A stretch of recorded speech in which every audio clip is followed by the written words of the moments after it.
Welcome to a world that is changing rapidly. Welcome to an exciting opportunity in the next few years. Think about how exciting retailing is at present. What an exciting industry we live in.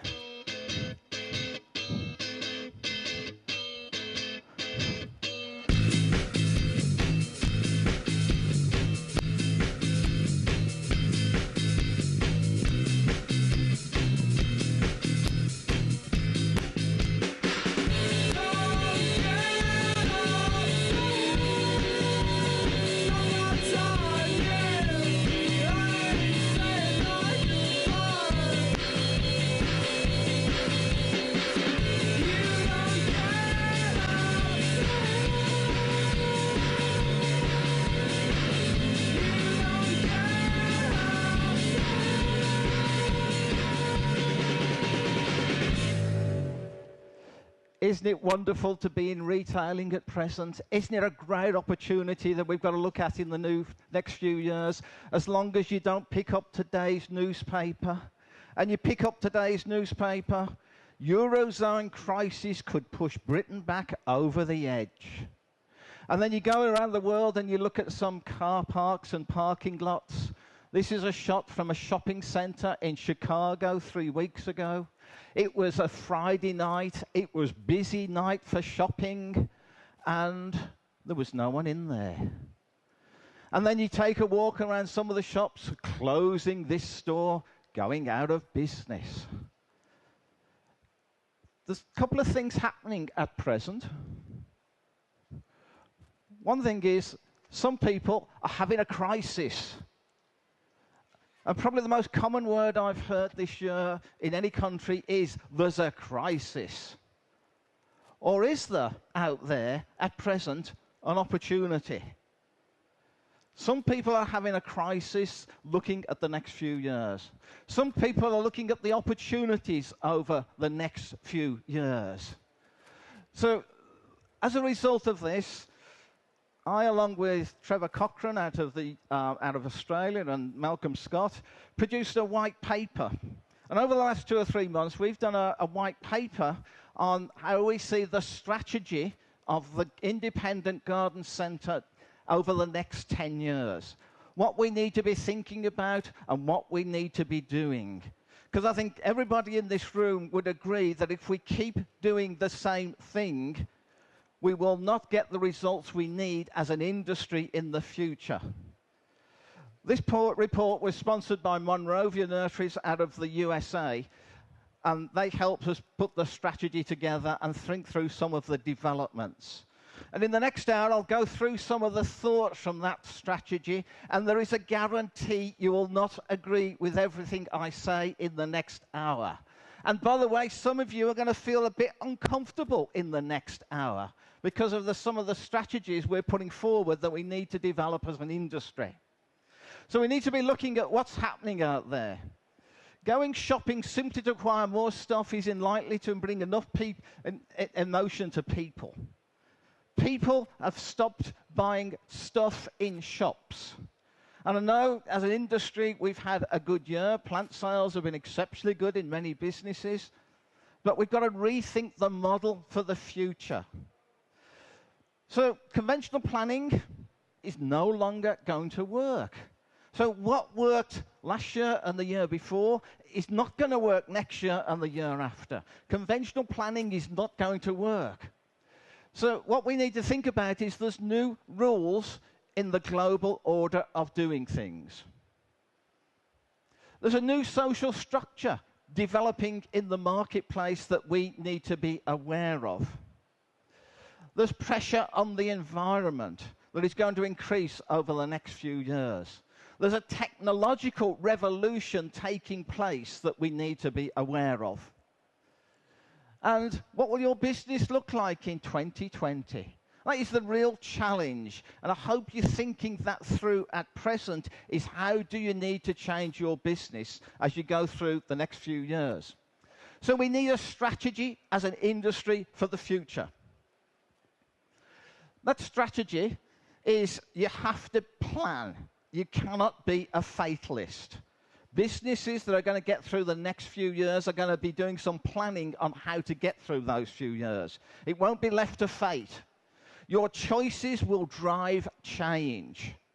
At the same time, there's going to be new roles in your business as you go through that process of change. Because I think we need to be honest in business.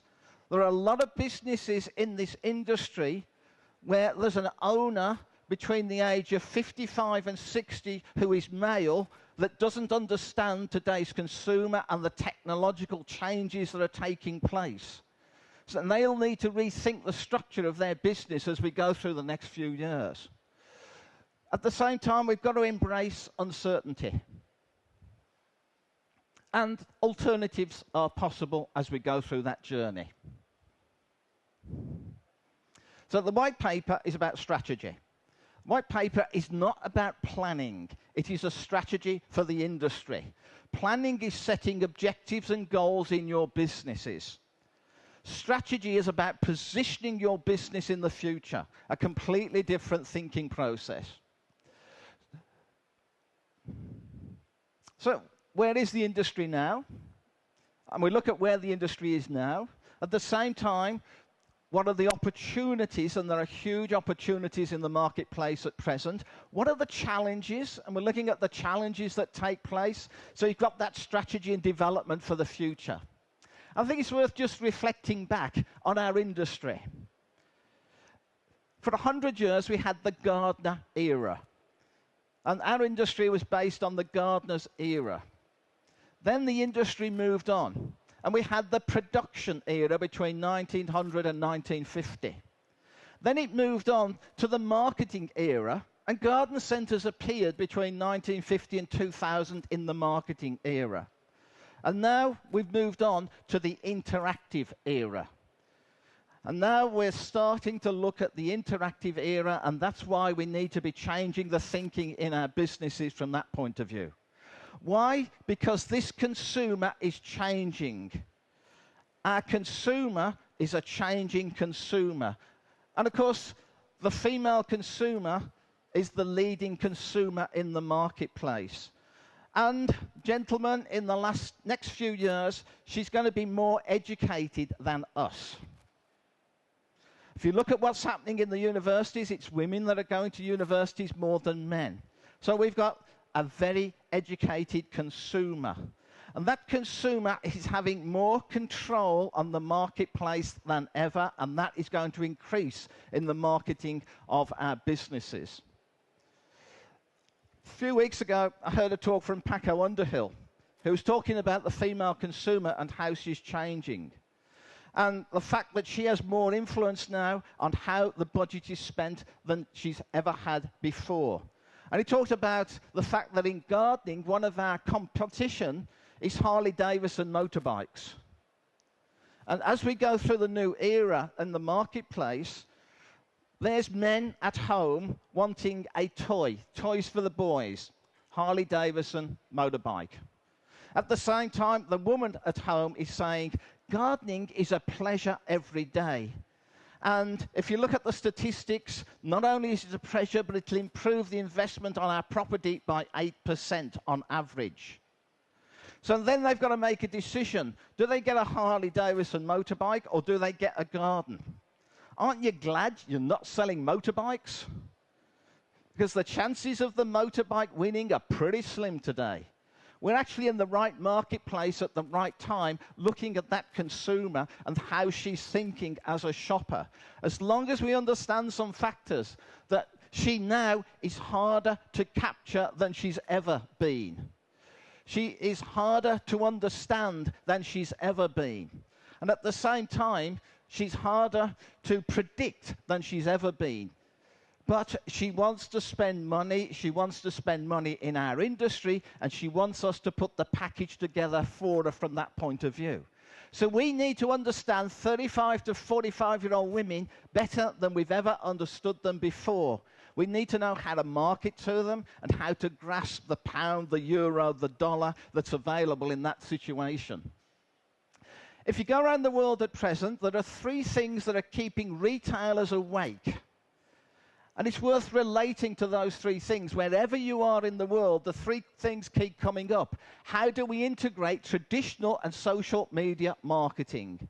That is keeping every retailer awake around the world at present. How do we integrate our traditional marketing strategy with our social media marketing strategy? The second thing that's keeping the consumer awake is how do we improve customer service? And we're going to look at some of those issues this morning. And the third one is how do we communicate with the relevant people in our community? So those are three questions that are keeping retailers awake. If they could solve those questions, they can then develop a strategy for the future. So as an industry, where are we now? We've got climate change to consider. We've got new retailers penetrating into the marketplace. So there's retailers now that weren't in our industry even 12 months ago that are penetrating into the marketplace and changing consumer shopping habits. Those are issues that we need to be looking at. And of course, how do we develop that social media marketing? The boom, I think, has disappeared. I think the gardening boom has disappeared and will carry on to disappear over the next few years.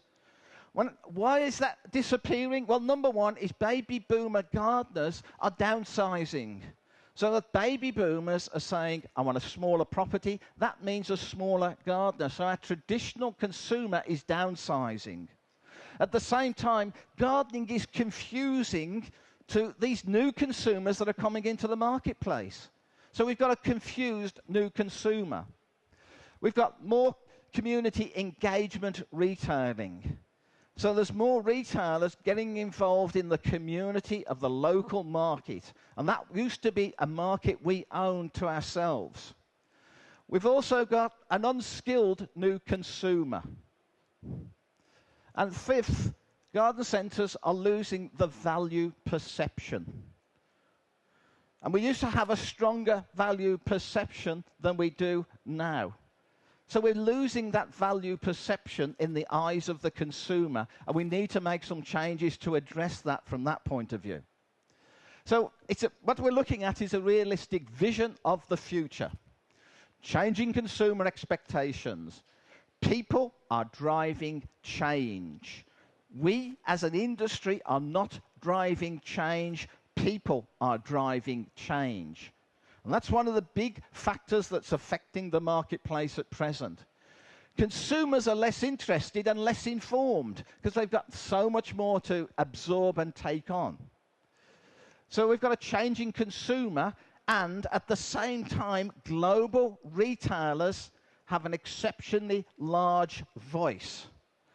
And as an independent on your own, trying to get into the marketplace and get your voice across is a lot more difficult than the large retailer who has a larger voice in the marketplace. So we've got to be aware of those and how can we develop some of the changes. So it's about power to the people from now on. Power to the people, they are going to go around doing price comparisons.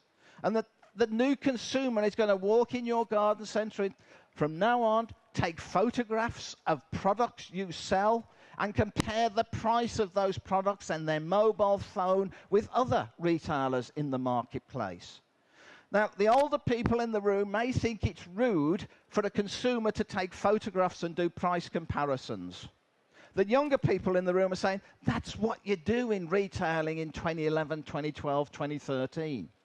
So we've got price comparisons as a big issue, more than we've ever had in the past.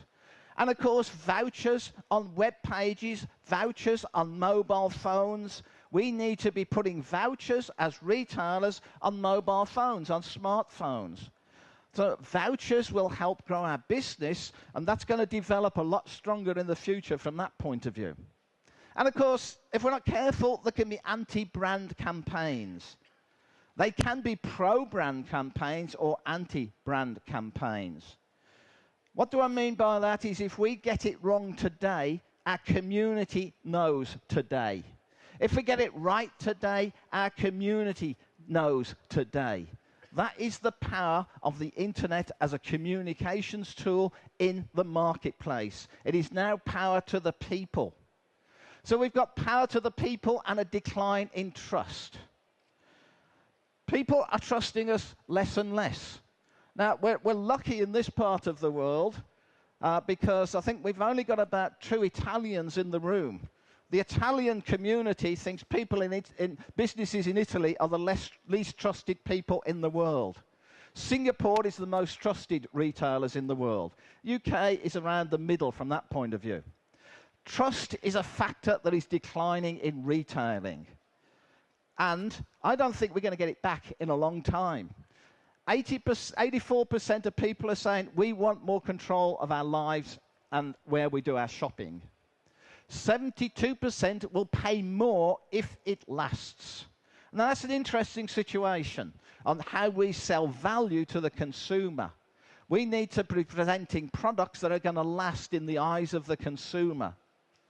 At the same time, 69% are saying they would rather repair it if they can than replace it.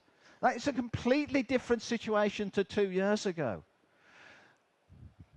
And 65% say they want to learn more skills.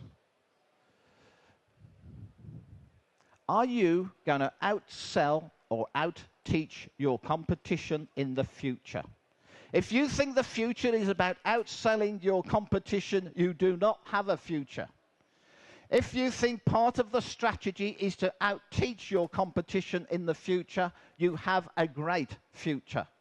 Consumers want to learn about gardening. They want to come to garden centres for the teaching. We need to out-teach anybody else in the marketplace. That out-teaching can come through college in your garden centre, YouTube programs, webinars. There's a whole range of ways that we can out-teach. We own the teaching ground if we want that ground. So we shouldn't be outselling. We should have a philosophy that we need to be out-teaching our competition. Consumers want to learn new skills. We need to think about our value and our values. What is the added value you are providing as an offer through your garden centre? So we need to think about the value and the values that you're providing. Consumers want to understand what your values are from that point of view. And we're going to see a manufacturer fight back. The market, the maker of the product is now more trusted than the retailer of the product. We've seen it already start in the food industry. And you go into Sainsbury's, you go into Waitrose, you go into Tesco's, the farmer is now the hero.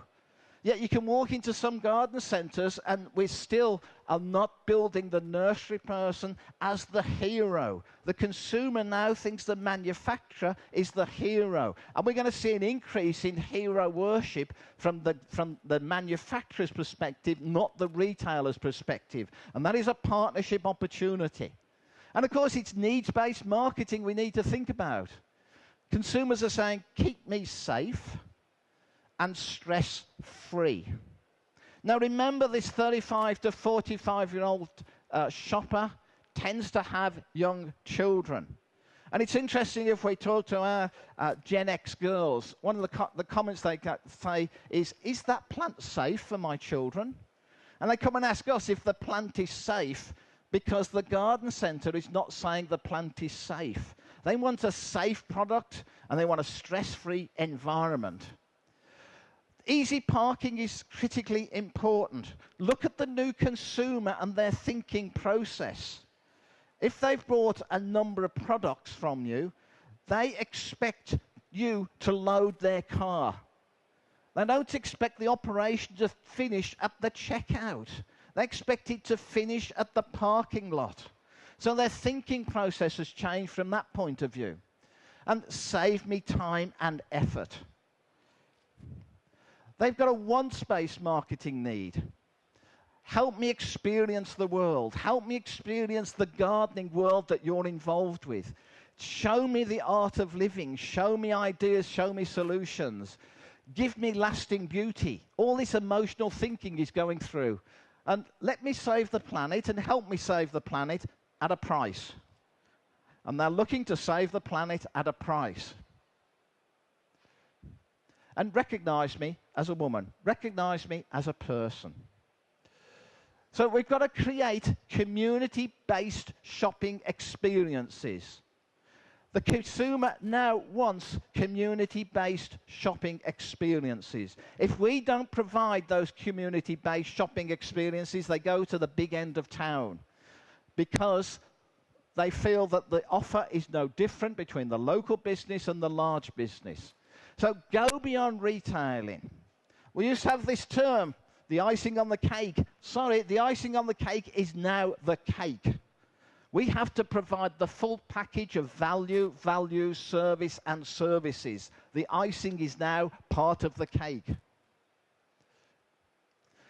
Let's just think about this consumer. This consumer doesn't have much time. So she's going to be buying a lot of products online. And then she's going to make a decision. It's called what I call the latte factor. Where, when she has time, does she go to enjoy the experience? Does she go to the coffee shop to enjoy the experience, or does she go to your garden centre to enjoy the experience? She is going now to enjoy an experience, the latte factor. At the same time, she wants something new each day because Zara provide that. And Zara, being one of the top fashion stores around the world now, understands she wants something new each day. She wants to see a display changed each day. Now you may say that's not possible. Well, let's at least do it once a week. She wants to see constant change when she walks into that garden centre. She's expecting us to be exactly the same as Zara in our thinking process. She wants to see cross-activity promotions. How are you networking with other local retailers she admires in the marketplace? So she's looking for that cross-merchandising activities, and she wants you to retail in unexpected places. In the future, you're going to be in unexpected places. Why not have a shop in a shopping mall in spring for 4 weeks? Nothing wrong with that, and there's plenty of empty space, as we all know, in shopping malls. Why not appear for a certain period of time as a pop-up retailer in unexpected places? And we have those opportunities presented to us in the future. So it's the end of silent retailing. Phone apps, we've all got to have them. Garden centres will have their phone apps from now on. We have to have phone apps. It's part of the future. Our consumer expects us to have phone apps. Our consumer is saying to us, loyalty clubs, if you're over 40, they work. If you're under 40, I don't want to know about them. So we've now got to have a strategy for the older consumer who wants a loyalty club, and the younger consumer saying, I don't actually believe in loyalty clubs. I need you to give me another strategy, another marketing tool to get the message across.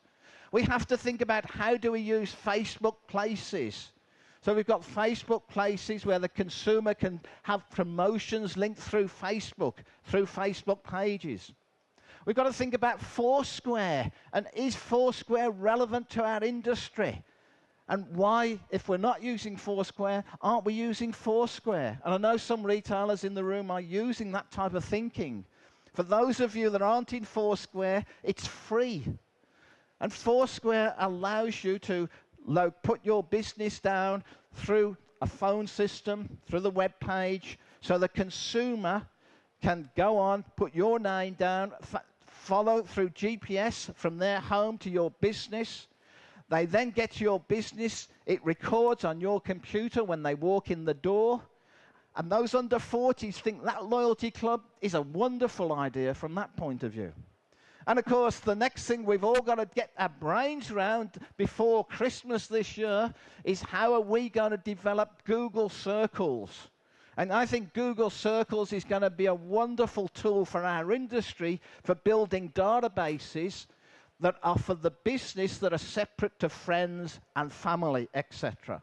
So Google Circles is going to be on the marketplace within the next few weeks. And I think that is going to be a replacement to Facebook in building loyalty clubs for the younger people in the community. So we've got that to think about.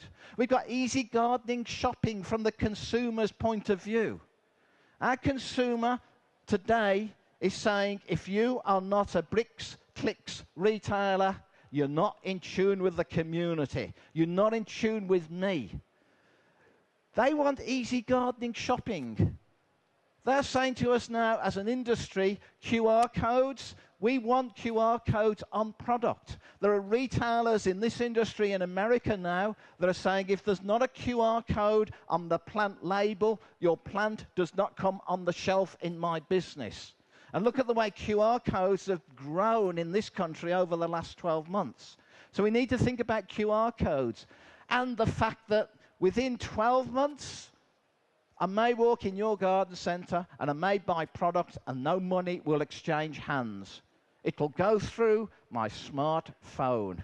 And of course, I can already pay my parking meter in London through my smartphone. And now I can start buying products through my smartphone. And there's going to be a situation where our consumer of the future is saying, just let's exchange messages on smartphones. So we've got to consider mobile payments. Instant delivery, I want it now. So we've got to think about our delivery systems that we're developing with the consumer. And of course, at this point in time, the most profitable retail mix is grab and go. And grab and go is where I order those plants online, I drop into your garden centre and I pick it up and go. John Lewis in this country will tell you it's the most profitable retail model they have at present. In Australia, our local supermarket is just starting a grab-and-go system. I've got a garden centre in the Middle East that's doing a grab-and-go system. Grab-and-go, at this point, is a model that we need to develop because of the future is about self-service in your garden centre. It's about personal service in your garden centre. It's about click and collect in your garden centre. And it's about an exciting experience in your garden centre. So now we've got one consumer who is saying, depending on how I want to shop, you have to provide a journey for me. And that journey may be self-service. At another time, that journey will be personal service. And another time, that's going to be a click and collect service and an exciting experience on another occasion. I've been saying to conferences around the world that within 2 years, 40% of garden products in independent garden centres will be click-led. And 60% will be bricks-led. I think your business in 2 years, 40% of the product sold will be clicks-led. A guy 2 weeks ago said, "You're wrong." And he said, "This is an industry of bricks garden centres. No one will ever buy plants in independent garden centres from clicks. It'll be zero." Another guy in the room said to me, "You're wrong. It's 60% in my mind that'll be clicks-led in 2 years, 40% bricks-led." I think we're going to be in a situation, I've already talked to somebody today who said 45% of their business is clicks-led in this country. If you're not in clicks, you have to get into clicks quickly. It is your future. And I'm still going to argue that in 2 years, 40% of this industry will be clicks-led marketing and 60% will be bricks-led marketing. We are seeing a huge shift in the way we do business. And we need to start developing those strategies. Why? Because there's this whole exciting revolution going on. What is one of the biggest growth categories that we haven't really identified as an industry? The children's category. Walk into most garden centres, it's a mess. There's bits all over the place. Yeah, our consumer has young children. Their grandparents want to take people to the garden centre. And where do they go? At present, globally, they go to Kidzania. And we need to look at Kidzania and develop it for this industry. Now, Kidzania was developed in Mexico. It's in shopping centres. There's a Kidzania at this point in Mexico City. There's one in Dubai. There's one in Kuala Lumpur. There's one, I believe, in Hong Kong. There's not one in the UK yet. They're just opening Kidzania stores in America. Now, if you haven't looked at Kidzania, a web page, have a look at the way this industry opportunity is changing. What we've got is young kids who now are spending 3 hours in shopping centres, and some of them longer than that. Now, to get into Kidzania, you've got to be a kid. Adults aren't allowed into Kidzania. So I'm working in Dubai the other week, and the Kidzania's open. I'm thinking, how do I get to experience Kidzania? So I said to the owner, have you got any kids? He said, I've got an 8-year-old daughter. Has she been to Kidzania? Oh, she's there every week. She spends about 6 hours in Kidzania every week. How do I get in? And he said, adults aren't allowed in. So I said, can I rent a kid, please? So I got a Kidzania with an 8-year-old Arab girl. And we get to the front door, and of course the big man at the front said, I'm sorry, sir, only children allowed in. Oh, it's her first time to Kidzania, and she's a bit nervous. Can I just walk in and show her around? 10 minutes. You can imagine me with a camera in 10 minutes. She goes in, she gets Kidzania dollars at the bank. She then says, today I want to be a nurse or a doctor or a vet or work in a supermarket or work in a bank. She then goes through a fun journey of a career in Kidzania while mum and dad are shopping outside in the supermarket or in the shopping centre. That's where kids are going to go for an experience. And then they look at our industry, and some of us have got a dirty slide and think we're providing child-friendly facilities. We need a garden equivalent of Kidzania next to a full children's garden category. Now, there's some exciting products coming out in the marketplace. 3 weeks ago in Chicago, I came across fairy gardening. And I talked to this guy and I said, what's all this about? And he said, oh, we're from Colorado. We're creating fairy gardens. We have workshops on how to build fairy gardens. This is the first example I've seen of a Kidzania thinking process taking place in the marketplace. Fairy gardens are in Hall 5. I've got a sample of over here because this is what it's all about, creating experiences for children. And we have a huge opportunity if we build the category that includes the experience of fun and the category in the garden centre. And it's not just putting product there that's getting lost amongst the adult products. Kidzania thinking process is part of the journey of the future as far as we're concerned. Already the garden centre group, this month, I've introduced a grab and grow system. They've got you can order your plants online through the garden centre group. You can go and collect them on site. What we're talking about is already happening in the marketplace. We need to keep up. We need to develop our own strategies from that point of view. Because in our industry, freshness is king. Core ranges versus something new is something that we need to think about. Service and services is part of the journey. And it's about flour and pancake mix. And I hope you've got a flour and pancake mix strategy. The future is about pancake mix if you're an independent garden centre. Now, if you lived in Perth in Australia and you went to the local supermarket and bought flour, the cheapest flour to the most expensive flour on the shelf is 20% price variation. 20% between the cheapest and the most expensive. If in that supermarket you went and bought pancake mix, wait a minute, you were in Perth the other day. What's in pancake mix? I have no idea. Anybody know what's in pancake mix? Flour. Flour. Pancake mix is flour. 900% more expensive than a bag of flour. Wow. You make money with pancake mix. You don't make money with flour. In other words, how you put the packaging story together based on convenience, on solutions and ideas allows us to make money.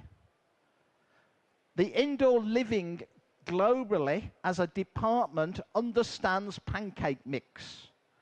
We're seeing great stories and products being put together as pancake mix in indoor living. Will you tell the outdoor plant manager about pancake mix, please? They are still selling flour.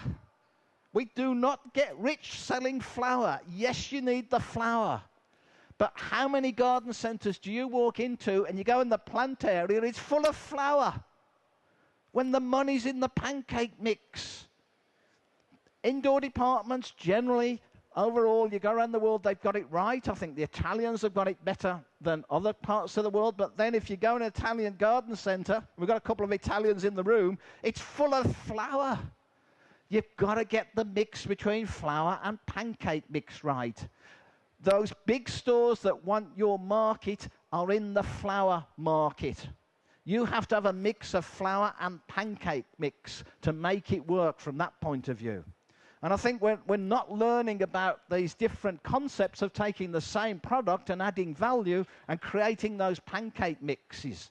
It works in the supermarket, it'll work in your garden centre, because we need to improve profitability when retail margins are shrinking. And retail margins are going to shrink over the next few years as well. And we've got to make more money as retail margins shrink. And how do we do that? We need to look at 3 pricing strategies. One of them is best buys in town that match like by like any competition in town. And I would say no more than 6 to 9 lines are going to be my best value in town. Then my second strategy is my flour, where I may be using the markup that I'm using today in my garden centre. And then my third one is my pancake mix.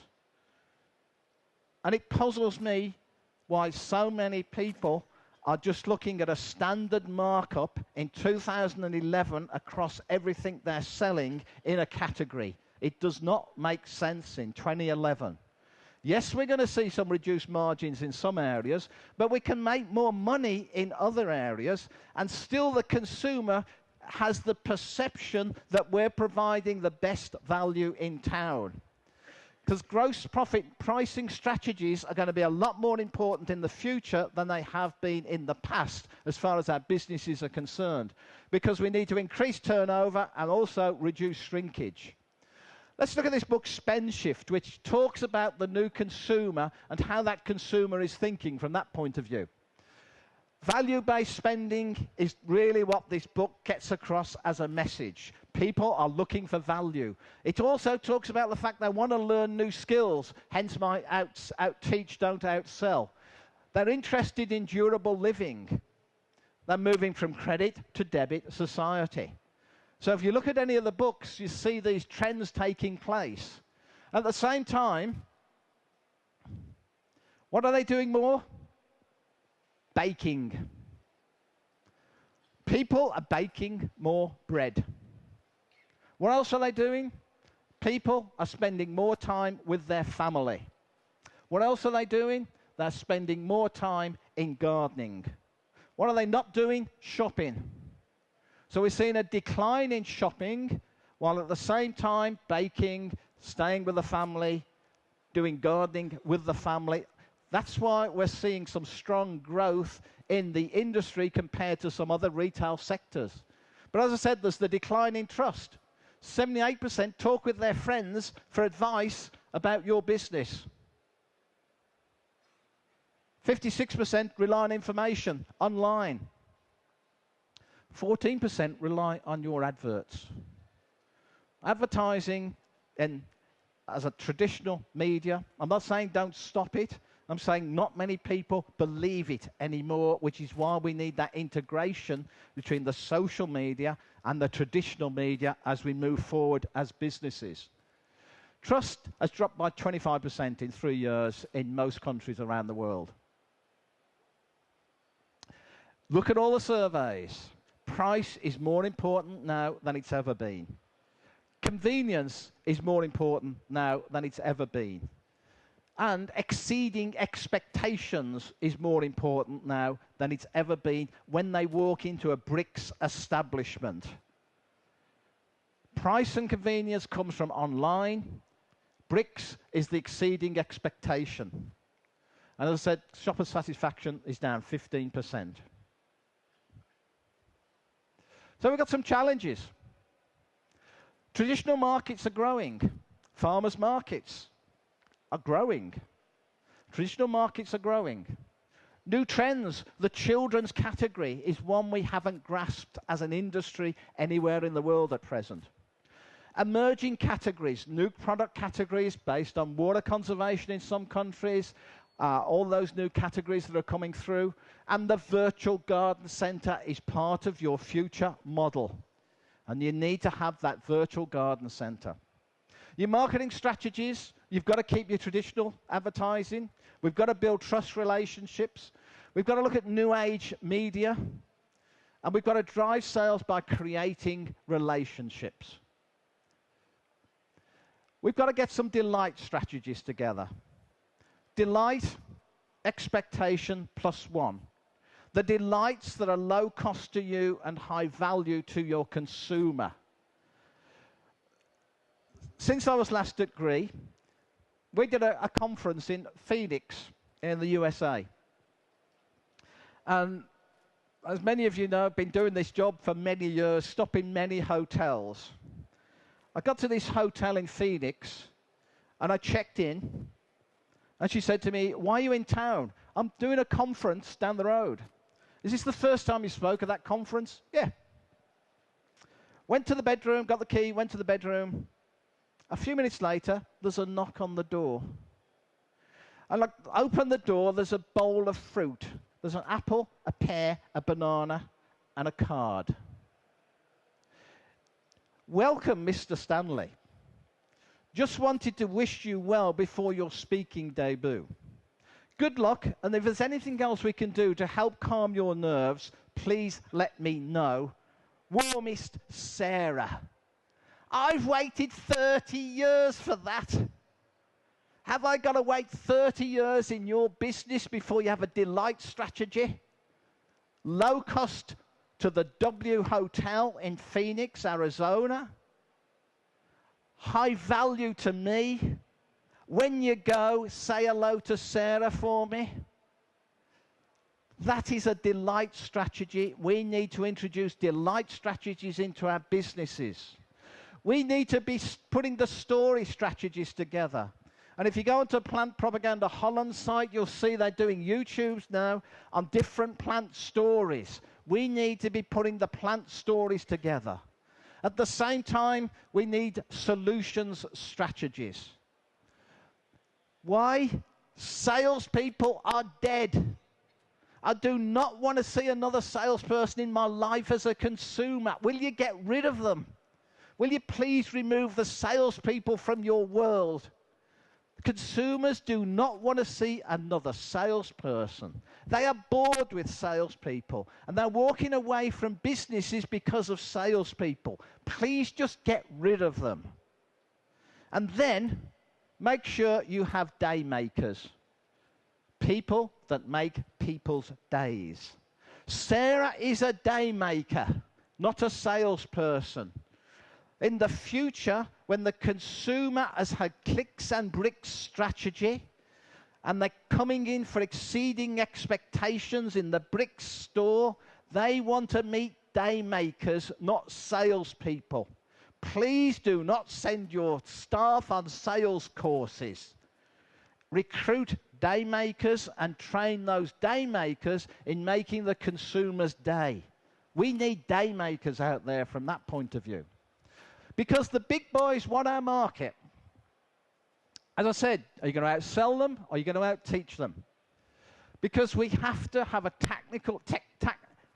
tactical change to avoid a catastrophe that's going to occur in the future if we don't change the model in the future.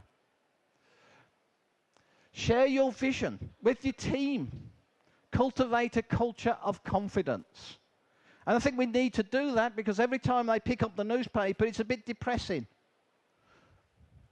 Provide meaningful change for your consumers. And build the community. Your job is building the community. You have to own your market. I've been saying to people, in the next 2 to 3 years, we're probably going to get 20% fewer garden centres in the marketplace as independents than we've got now. But those that are left will own their market. And the objective in marketing at present is to own your market.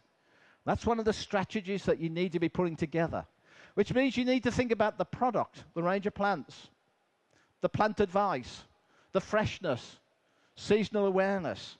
And you may say, we own that in the UK.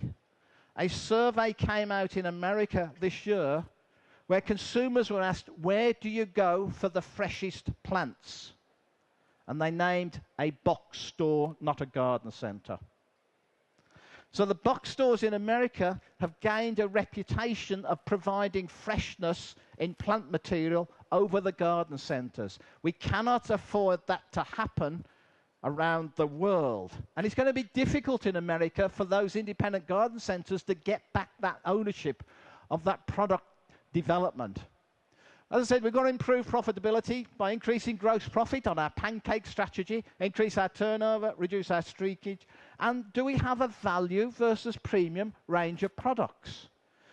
So do we have a value price range? Do we have a higher priced premium price range as a different strategy? Marketing strategies, marketing with a cause. Have you got a cause that you can market from that point of view? And in the next few weeks and months, you've got a great opportunity with Garden Relief Day. That is marketing with a cause that every business should get behind. I think that's a great marketing opportunity. That's marketing with a cause that consumers can relate to and enjoy the experience. Social conscious is big business. And we need to have a social conscience when we're dealing with our community. And marketing is talking with customers and making the customer's day, not selling to them. Free marketing is part of the journey. What is on the media and what are we promoting in our garden centres? Free marketing is important. Be a showstopper. Have a wow display that makes people stop when they walk in your plant area. They should go into the plant area or the shop and stop and go, wow. If they're not doing that, your marketing's wrong from that point of view. And you can become a guerrilla, and that is spelt right. I don't want you to put on a hairy uniform. I want you to be a guerrilla. We had a lovely example in Sydney recently because the Apple Store opened in Sydney. The new iPad is released. They know there's going to be a queue outside. At the same time, they know the TV cameras are going to be there. So an independent coffee shop over the road said to the first 12 people in the line, coffee's on us. On the understanding, whenever there's a camera, our coffee name faces the camera. And then they went down the line and offered coffee tokens. They got huge marketing publicity in Sydney, and they didn't cost them a cent. How can you become a guerrilla to get your message across in your community? And market education is part of marketing today. Business only has two functions, marketing and innovation. You've got to integrate your bricks and clicks.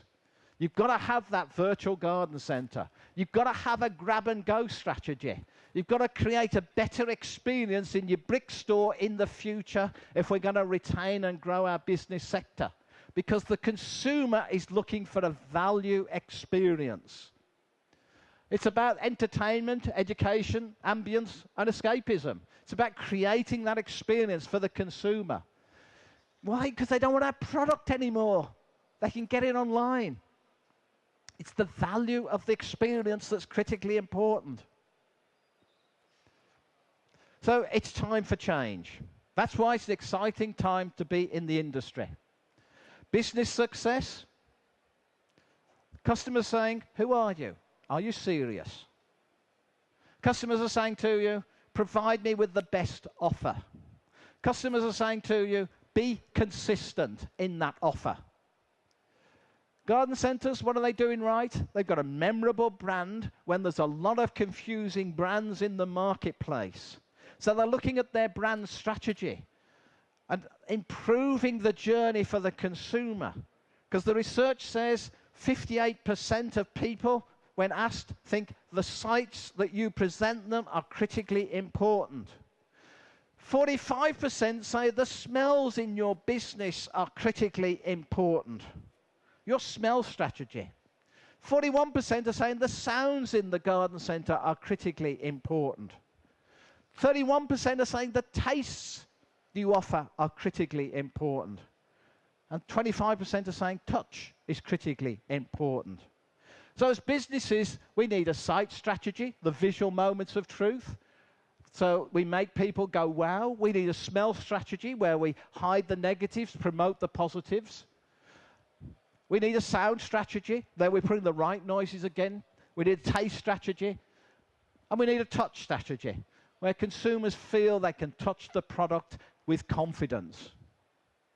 So you've got to take people on your retail brand journey. And again, that retail brand journey needs to be memorable, consistent, and unique to you. In an industry that's changing rapidly.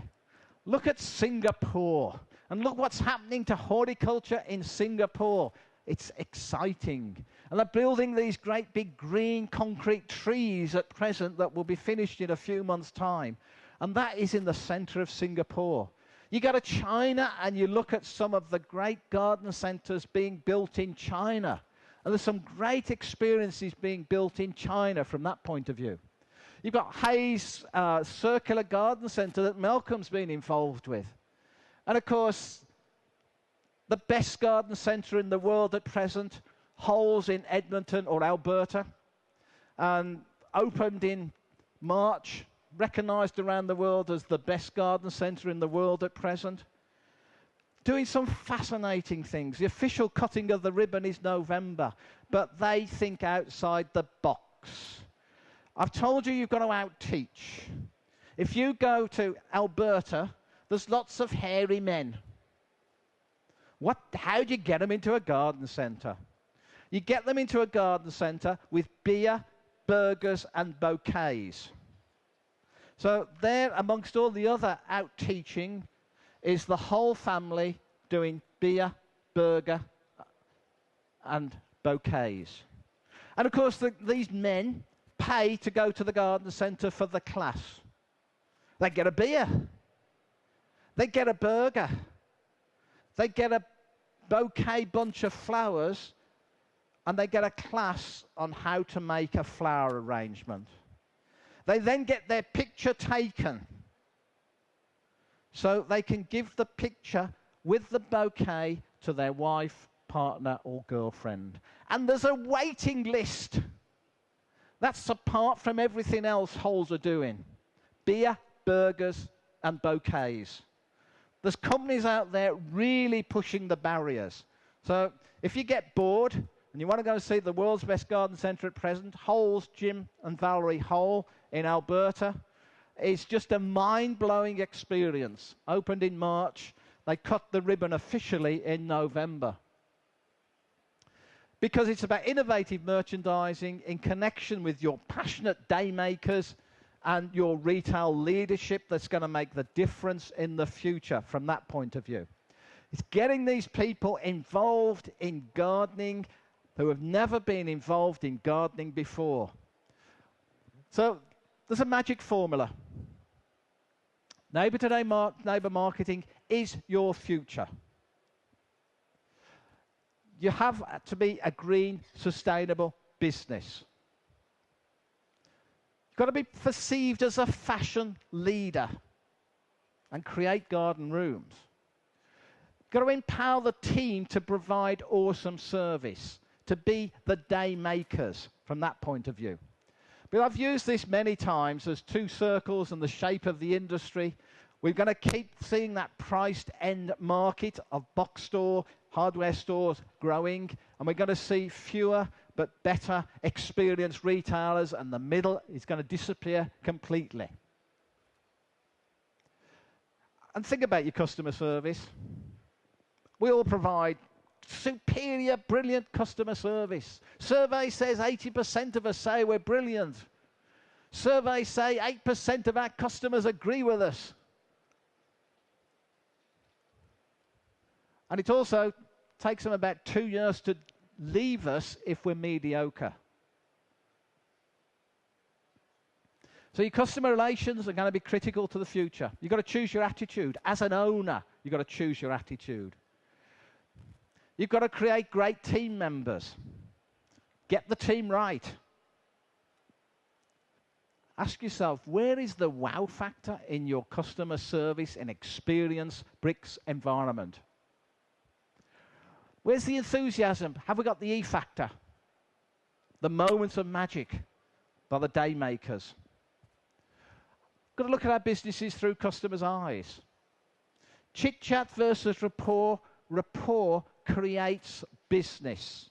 Nothing wrong with chit-chat, but rapport builds businesses. Complaints are a gift. Hopefully you get a complaint a month. One a month should be your aim, because that's a gift to your business. And of course, it's better to be different than better if you're going to make a difference in the marketplace. And mystery shop audits, I know a lot of you do it, should be part of the culture in the business. So 4 key questions you must be able to answer. What does the best mean in the consumer's eyes? Go and ask them. What does the customer expect from us, and how do we exceed their expectations? You've got to work that one out yourself. How are we going to build those categories? How are we going to build the children's category that's different to anywhere else? Are we going to merchandise according to context, that consumer's context? That's a paint shop in South Africa, and there's not a tin of paint there. They understand their consumer. Is the team capable of providing the offer? I gave a presentation with Valerie Hole 3 weeks ago from Holes. And 3 years ago, I had the group, the whole group, in a room. Valerie and Jim were at the back. And I said to the team, will you do me a favour? This is how we're going to build the future. Garden centres of today are dinosaurs. This is how we're going to build Holes of the future. 20% of you, will you put your notice in the next 3 months? Because you're not going to be able to cope with what's going to come in changes. And Valerie stood at the back and she said, oh, I didn't like that bit. I said, well, 20% are going to leave. Get them to put their notice in now. It's going to make life so much easier. Valerie stood in front of a room 3 weeks ago and mentioned that story. And she said, I was a bit annoyed with John for saying that. But in fact, 50% of the team left. Not everybody in your team can cope with the changes that are going to take place in the next few years. Do not let your business be held back by a team that are not prepared to make the changes that have to be made. You've got to get the team together that can cope with the changes. Solutions and ideas in garden centres, according to Neil Stern, can give a 3 times higher conversion rate. Bring those ideas into the marketplace. Are you a fashion store? Have a look at what other businesses are doing as fashion stores and saying, can we introduce some fashion? Are you providing ideas? And again, look at furniture stores, anywhere else where you can provide ideas to put the product together in a different way from outside of this industry. Are the team the storytellers? As I said, there's one big message, or probably 2 big messages. One is bricks is about day makers. And the other one is you have to start developing your bricks and clicks strategy. We have to start looking at that bricks and clicks. If you don't do it, People from outside this industry will do it for you. The most successful garden centre in Perth is a company called Plants for Perth. And it didn't exist 12 months ago. And then still not in the Garden Centre Association, it is a clicks business, started by a couple. And you look at the figures they're producing, they're selling more plants than any other garden centre in Perth. And what are you going to do now when the team have to make a decision in front of the consumer on price? Because are they going to match internet prices? Because that's one of the challenges they're going to be faced with. And what's your empowerment policy going to be as far as that is concerned?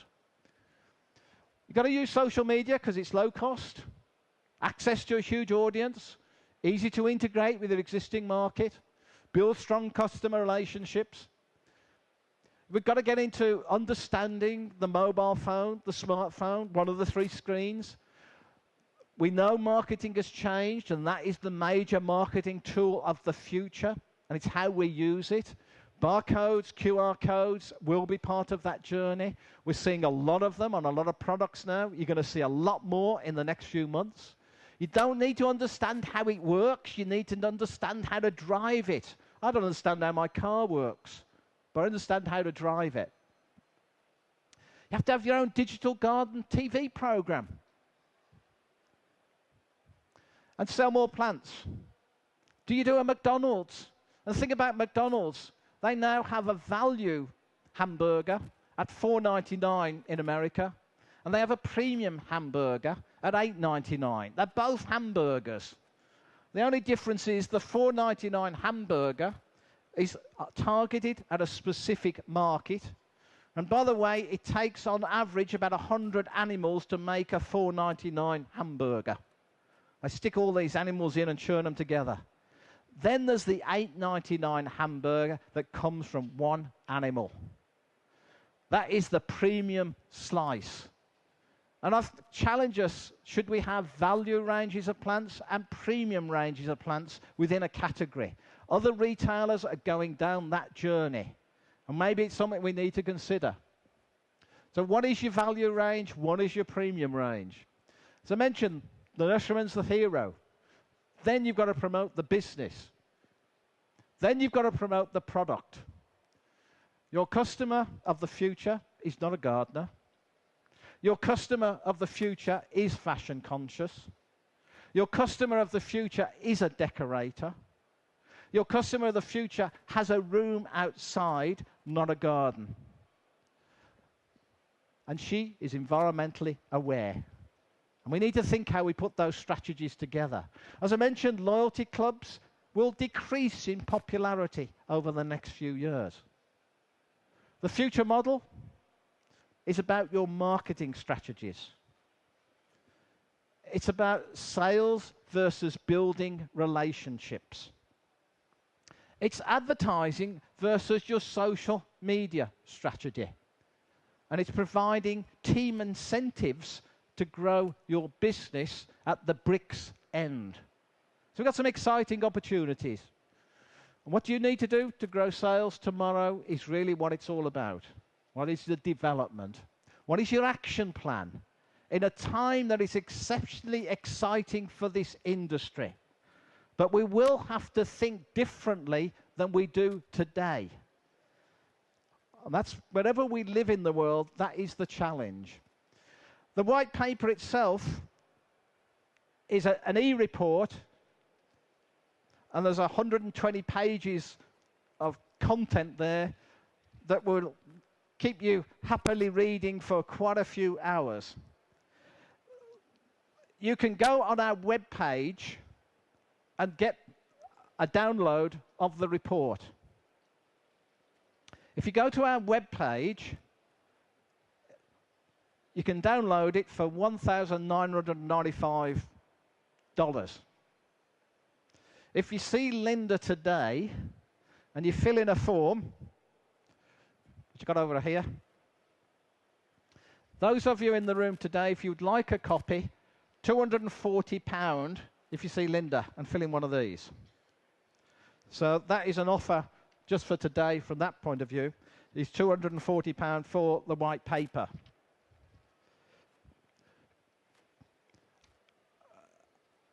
Here, we've got 3 Aussies in the room. We've got some Italians in the room. Just before I finish, Italians, we are not happy with you, us Aussies. And if you're going to keep winning rugby, we're going to fall out with you. So, us 3 Aussies, you be careful. We're in for an exciting future. We have to get involved with bricks and clicks. We have to get involved with new marketing strategies. We have to get involved with making people's days. And we need to make structural changes to our industry. There are garden centres around the world at present that I come across that are 30% down in sales because they're still trying to think through as if it was 2010.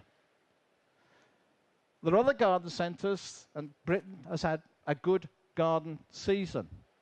I think we're going to go back to plants, and we're going to go back to gardening as a core. But we do have to make strategic changes if we want our consumer of the future to buy into coming into an independent garden centre. When I say coming in online and coming in physically under the same brand with the same consumer. That is a huge change in the marketplace. It's happening in every retail sector, and it's already happening in this retail sector. I hope in 2 years' time, you'll be coming in this room and saying, you got that wrong. Click sales are 60 to 70% of how I'm generating business.